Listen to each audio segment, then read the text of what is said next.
Behind the iron gate, the passage sinks deeper into the earth, a tunnel carved centuries ago and long since abandoned. The faded warning in French tells of danger. Paris is known as the City of Love. But beneath its cafes, cathedrals, and candlelit streets, there is a place you're not supposed to go. In the late 1700s, something went wrong. Cemeteries were collapsing. The ground itself was sinking. Homes near burial grounds began to crack. And instead of explaining what was happening, officials began working at night. Covered wagons rolled silently through the streets. Priests walked beside them, chanting softly.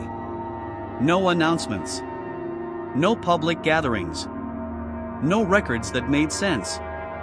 Whatever they were moving, they didn't want anyone watching. Beneath Paris were abandoned limestone tunnels, dark, endless, unstable. That's where the city decided to send everything. But here's where it becomes strange. They didn't just store what they moved. They arranged it. Perfectly aligned walls. Symmetrical corridors. Patterns stretching for miles underground. Why? No one needed beauty in a place no one was meant to see. Some tunnels were sealed. Some passages were mapped and then erased. Some sections remain closed even today. And those who explore beyond the legal paths say something unsettling. The silence feels deliberate. Like the city buried more than a problem down there. It buried a secret. Because the most romantic city in the world has a forbidden underworld beneath it. And not all of it is open to the public. Welcome to Hidden Mystery, where the unknown begins. If you got lost down there, no one would hear you scream. Because 20 meters beneath the most romantic city in the world, there is a tunnel lined with skulls. 6 million of them. And they are not buried. They are stacked. Carefully. Deliberately. Facing outward. As if waiting. Paris doesn't advertise this part. Tourists sip coffee above it. Couples kiss above it. Children laugh above it. But under the streets, beneath the light, beneath the music, there is a second city. And it is made of bones. The staircase down is narrow. Spiral. Endless. The air changes before you see anything. It becomes colder. Still. Heavy. Like it has not moved in centuries. And then, you turn a corner. And the wall in front of you is not stone. It's skulls. Perfect rows. Empty eye sockets. Grinning permanently. That's when something strange happens. Your brain tries to count them. It can't. Your brain tries to ignore them. It can't. And the deeper you walk, the quieter the world becomes. But here's what makes it worse.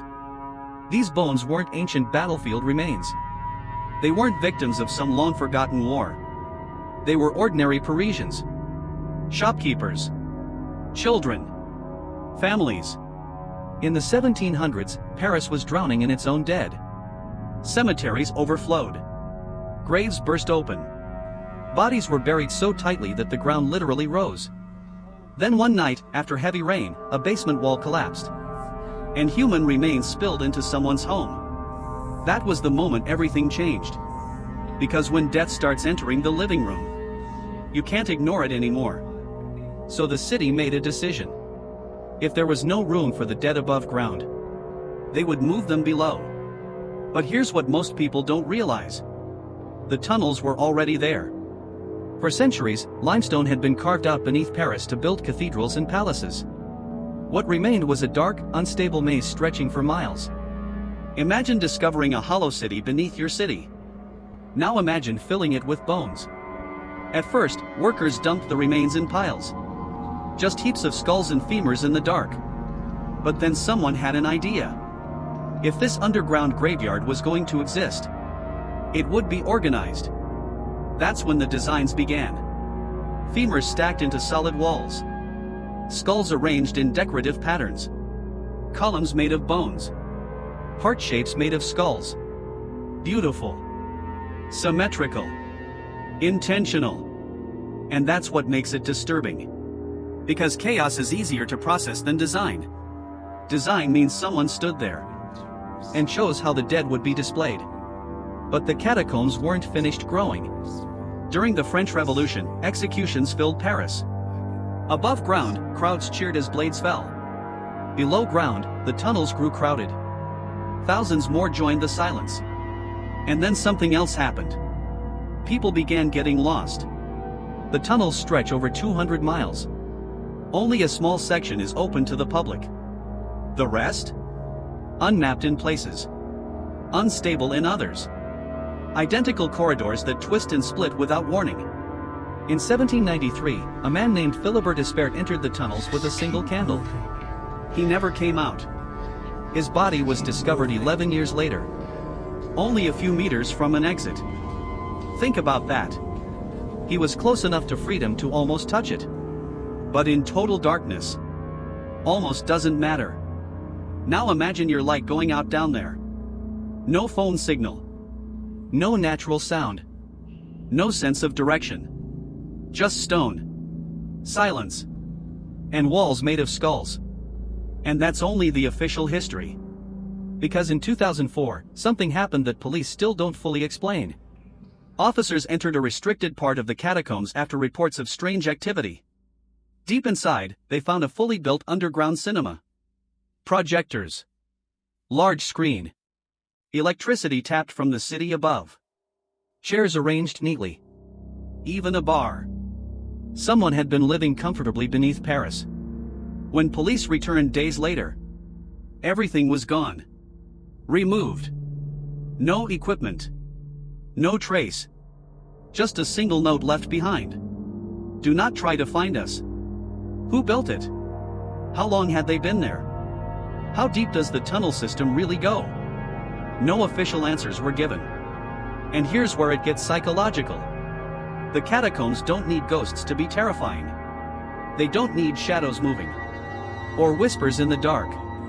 Because the real horror is scale. 6 million people. Stripped of identity. Blended into patterns. Your brain cannot fully process that number. So it tries to shrink it. But when you're standing there, surrounded by walls of skulls, your mind refuses to shrink anything. Every hollow eye socket feels aware. Every corridor feels longer than it should. Every sound feels amplified. And the deeper you walk, the more you realize something unsettling. Paris above is alive because Paris below is hollow. The city stands on emptiness. On carved stone. On arranged bones. Every cafe table. Every fashion show. Every romantic proposal. All resting on a foundation of the dead. That contrast is what lingers. Beauty above. Bones below. So here's the question no one asks out loud. If there are 200 miles of tunnels, and only a fraction are open, what exists in the parts no one monitors? What structures remain undiscovered? What gatherings still happen beyond the mapped sections? And if you walked far enough, would you even know how to get back? Because once the staircase disappears behind you, once the daylight shrinks into a small circle above, you are in their world. Stone walls. Cold air. 6 million silent faces. And if your light went out, how long do you think you'd stay calm? Down there. Darkness doesn't feel empty. It feels patient. And the deeper you go, the harder it becomes to remember that you are still standing inside a city that was never meant for the living. Subscribe for more hidden mystery.